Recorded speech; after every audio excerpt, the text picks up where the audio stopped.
Cuando vas a realizar algún trámite, tienes que llenar una ficha y te piden dar razón de tu estado civil, solamente te ponen dos opciones, soltero o casado. Y a veces que a mí, por ejemplo, me ha tocado, digo, bueno, pues yo seré soltero, pero bueno, soy célibe consagrado, entonces ahí no hay una opción especial. O también me dijo recientemente una persona, bueno, yo soy viuda. En mi caso, ¿qué? ¿Aplica como soltero, como casado? Y tantas otras situaciones especiales que hay. eh, a la burocracia no le importa eso. Simplemente, si no estás casado, estás soltero. Punto. Ya. Bueno, ok, tal vez ante la burocracia eso no importe, pero también recuerdo que en el ámbito de la fe, cuando nos daban charlas sobre la vocación, nos explicaban que había tres tipos de vocación, o más bien dos. Vocación a la vida consagrada o al matrimonio. Y por ahí algunos incluían también la vocación a la soltería, pero sé que últimamente ese ya lo descartaron porque ¿cómo va a haber vocación a la soltería? Esa no cuenta como vocación. Es o consagrado, o sea, sacerdote, monja, religioso, misionero, o casado. Son los dos estados de vida a los que Dios puede llamarte para buscar la santidad, para buscar la salvación. Y dices, pues bueno, cierto que será lo más natural a lo que tiende el ser humano, el matrimonio, el unirse a una pareja y procrear hijos. Esta tendencia que debería estar en el horizonte de cualquier ser humano, solamente podría justificarse renunciar a ello por un motivo sobrenatural, como es el consagrarse a Dios, consagrarse al servicio de la iglesia, de los hermanos, por el reino de los cielos. Esto no es algo antinatural, es algo sobrenatural y sería lo único que justificaría la renuncia al matrimonio. Pero ¿y los solteros? No se puede entender cómo alguien puede pensar en tener vocación a ser soltero.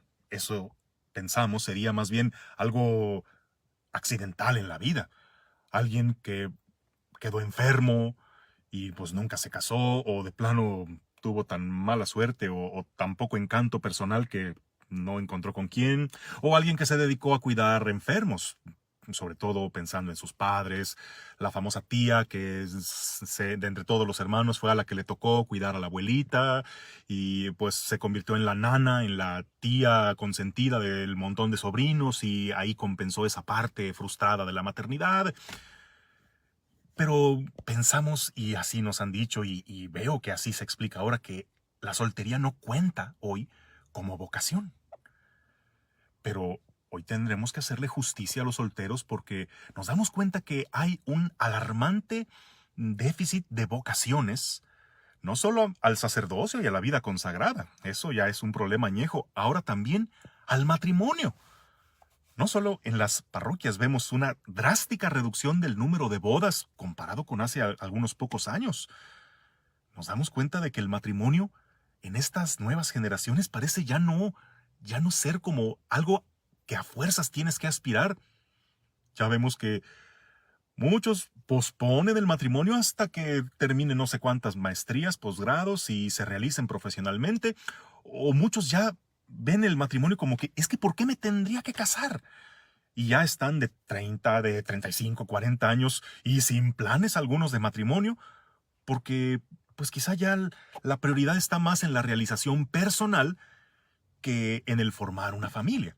Y más bien el formar una familia se ve como un serio obstáculo, o más bien dicho, un estorbo para esa realización personal.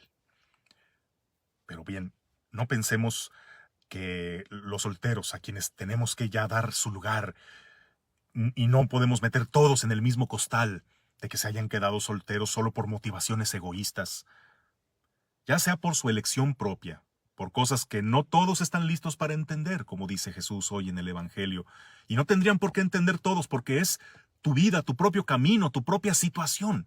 Unos por su elección propia, otros por las circunstancias que le tocaron vivir, permanecieron solteros. Y hay que incluir aquí a los que tampoco encajan en el molde de o casado o consagrado. Pensemos también en los viudos y viudas, que esta pandemia ha dejado tantos. Hay quienes les quedaron los hijos, hay quienes la pandemia se llevó marido e hijos, Conozco casos. Y ahí se quedan preguntando, ¿y ahora cuál es mi lugar en el mundo? ¿En dónde encajo yo? ¿Cuál es mi propósito? Por supuesto, hoy el Evangelio habla en contra del divorcio, pero no podemos negar la realidad de que ahí están los divorciados, los separados, aquellos que se casaron, pero no tuvieron hijos. Esos merecen una mención aparte. O aquellos que tuvieron hijos, pero nunca se casaron. Y tantas otras situaciones que no entran en estos cauces de las vocaciones. Bueno, entonces, ¿que ellos no tuvieron vocación? O bueno, ¿a ellos vamos a determinar que tuvieron ese tipo de vocación? Pues no. Claro que no existe vocación a ser divorciado, por ejemplo. No son vocaciones, pero sí son situaciones que ahí están y que, aunque no se ajustan al ideal, desde luego, son el camino especial que a ellos, siendo especiales, el Señor determinó o el Señor adaptó para que buscaran la santidad. Decir que solamente se puede ser feliz siendo o casado o consagrado sería tan falso como afirmar que todos los casados o todos los consagrados somos felices. También nos damos cuenta de que hay matrimonios fracturados, de que hay consagrados frustrados o mal portados. También nos damos cuenta de que hay solterones amargados, porque nuestra vocación fundamental es el amor. Y mientras no se viva en esa búsqueda del amor, en donde quiera que te encuentres, te vas a frustrar. Ciertamente, algunos pensarán, ¿será que se equivocaron de vocación? Tal vez. Es cierto que sí hay casados que nunca debieron haberse casado. Y no es porque se hayan casado con la persona equivocada. Es que ellos son la persona equivocada. Ellos son los que no tienen la madurez ni la capacidad para mantener un compromiso estable, para poder darse a los demás. No pueden, no son aptos para el matrimonio. Como también hoy señala Jesús que hay gente así. ¿Será que también hay sacerdotes, religiosas que nunca debieron serlo? También. ¿O que hay solteros que hubieran sido excelentes esposos y padres? También. Pero también tenemos que reconocer que hay otros que con la actitud que llevan, estén donde estén, van a fracasar por el egoísmo tan profundo que cargan. Entonces, la invitación es que encontremos nuestro lugar, encontremos nuestro propósito, sea cual sea nuestra situación de vida, y descubramos que no es si estás solo, o si estás casado, o si estás consagrado, lo que define tu realización en la vida. Lo que importa es que llegues a buscar tu específica misión y que la realices con todo el amor que te es posible realizar. Que tengas un bendecido día en el nombre del Padre, y del Hijo, y del Espíritu Santo.